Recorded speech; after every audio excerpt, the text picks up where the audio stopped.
Hey guys, Todd here.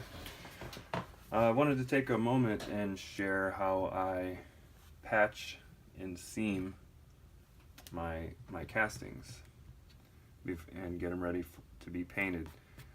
So this is a fresh casting. The only thing I've done to it is Dremel down the seam.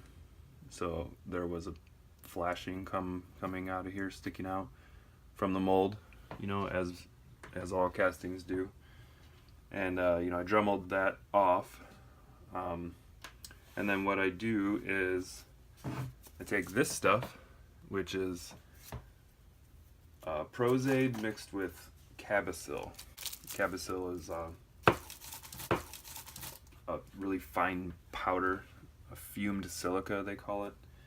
It's a thickener that's used in resins, I believe, but you can mix it with Prozade and you end up with this really, I make it really thick. I make it like super thick, like this paste, like peanut butter. And then get like a little jar of rubbing alcohol, because that's the solvent for it. And get the cat hair off. That's the biggest challenge, probably. Jeez. Okay. Well. So first thing I do is I go around and, like I've done a little bit here, I find any holes, anywhere where there was like an actual bubble hole. Like right here, this came out kind of messed up. So I'll just fill it in completely and use this little metal spatula to kind of, flatten it out and like plane it out here. So this is pretty self-explanatory. This is just kind of intuitive. You're just filling in a hole and flatten it out. Scrape off the sides. Usually there's a little bit left on there. If I can, if I find a little spot where I can use this, I will. Let's see if we can right here. Yeah, I can probably kind of put it in there. I like to use as much of my materials as I can. This stuff's not cheap, especially Prozade is pretty expensive. The Cabocil is a little expensive too, but it goes a long way. But yeah, the least amount of waste, is best, as they say. Waste not, want not. So then I just dip my finger in the rubbing alcohol and drop it on there, just dab it on. Get it nice and soaked with the rubbing alcohol. And then I'll kind of like smooth it out. Like so.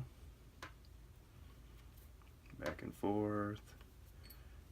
Now what this is going to do is brush down all the bumps, and it'll actually create a divot or whatever, a depression inside of where that hole was.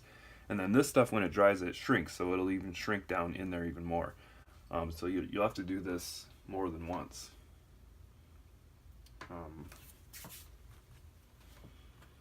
But as you build it up in layers, eventually you get to the point where you kind of just finish off that very top layer, and that's how you end up with seams that disappear. So obviously, if I were to just paint this right now, you would see this big line right here and this line coming down through here. But take a scoop of my stuff, and let's say we'll go into this one right here. That's pretty deep. I bit in a little bit too deep with the Dremel right there. Not a huge problem though, because I'll just kind of fill it right back in. And it takes practice to get a good touch with the tool and to be able to move this paste around gently enough so that you're not just kind of smearing it all over, but it's kind of like frosting a cake in the most precise way possible.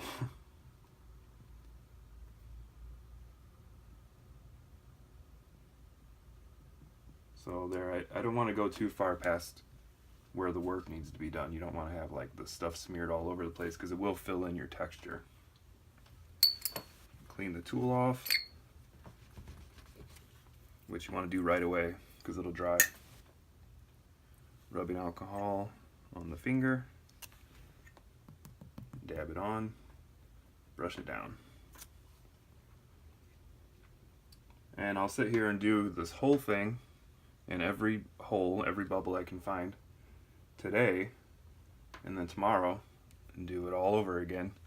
And then the next day, find areas where I still need to touch up. You know, where it was kind of deep, like maybe in this big hole that was behind the ear. And then there's a final finishing step which I'll do a video for, and that's where it really, that's really cool. That's where it really disappears. So excuse me for a second here. Now I just discovered here's a big bubble. Take my little scissors, and I don't know if you can see it in the video, but like there's a thin skin over this bubble and it's like flexing. I wouldn't want to paint over that. That would just look terrible. Might even cause the paint to crack. So just like what the dentist does when he's filling a cavity, you just want to go in here and remove all the bad stuff.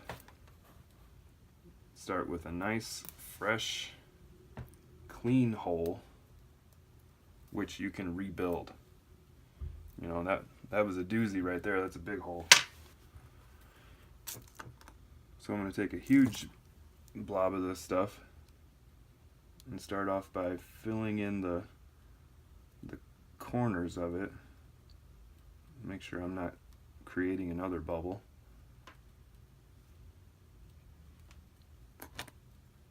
And then like this is one of those ones where I'm gonna have to go in, you know, probably 3 times. Shit. I just dropped my phone. Dang it. That's exactly what I was trying not to do.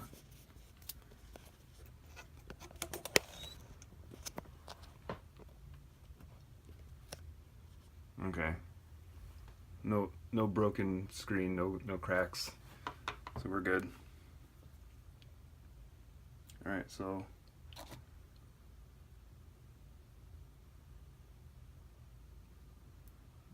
there, fill that in completely. And while I'm at it, I see a little bubble here too. See, you try not to get these bubbles and stuff like that on your casting, and it's just really hard to get a perfect casting. You know, I mean, I've tried lots of different techniques, and I feel like I get pretty clean castings for the most part, but you know, I'll get bubbles around edges, around ears, and those are just hard to avoid. So the way I kind of think about it is, you can spend a lot of extra time to try to get a perfect casting, or you can, you know, get a really good casting and then spend a little extra time finishing.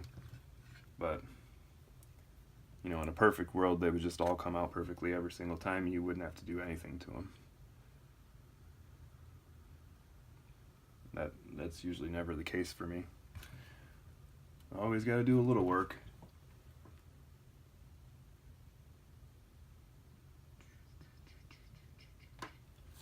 Okay.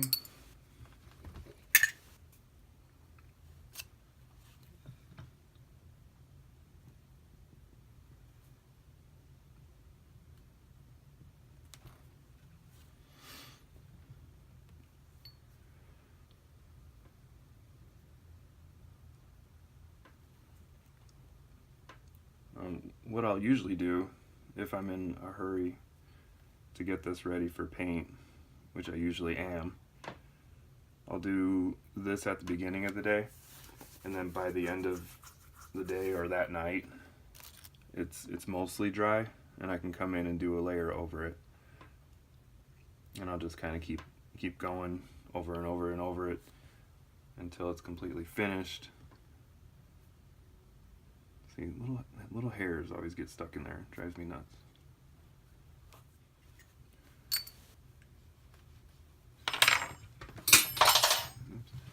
Alright, so just a quick little demonstration of doing the seams. Thanks for watching.